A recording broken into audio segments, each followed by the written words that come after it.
Viral menari pacu jalur, Rayyan jadi duta pariwisata Riau dan diberi beasiswa.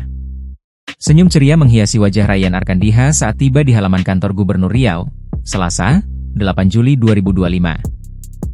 Suasana pagi itu penuh semangat, dan bocah yang akrab disapa Dika ini menjadi pusat perhatian dalam acara yang turut dihadiri para pegawai Pemprov Riau.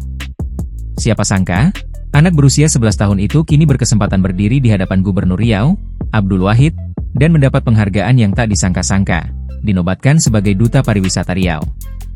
Wah, saya senang. Gak nyangka sebelumnya bakalan ketemu Pak Gubernur terus diapresiasi jadi Duta Pariwisata Riau, ujar Dika, tak mampu menyembunyikan rasa bangganya dikutip dari laman resmi Pemprov Riau. Dika mendadak menjadi sorotan setelah video dirinya menari di atas perahu panjang pacu jalur viral di media sosial. Gerakannya yang menirukan aura dan semangat para pendayung itulah yang melahirkan tren aura farming, sebuah bentuk ekspresi kreatif anak-anak muda Kuansing. Tak butuh waktu lama, dunia digital menjadikan Dika sebagai simbol budaya hidup. Tak heran, Pemprov Riau mengundangnya secara khusus untuk memberikan apresiasi.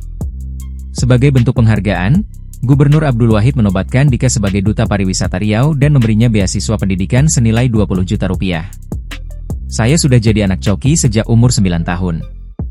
Belajar sendiri, gak ada yang ngajarin.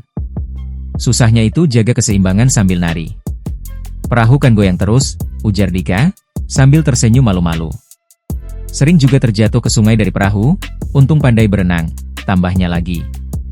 Anak coki adalah penari di bagian depan perahu pacu jalur. Tugasnya bukan hanya menari, tapi menjadi ikon semangat, menggoyangkan tubuh sambil berdiri di atas perahu yang melaju cepat, pekerjaan berat untuk anak seusianya. Download Tribun X sekarang, menghadirkan lokal menjadi Indonesia.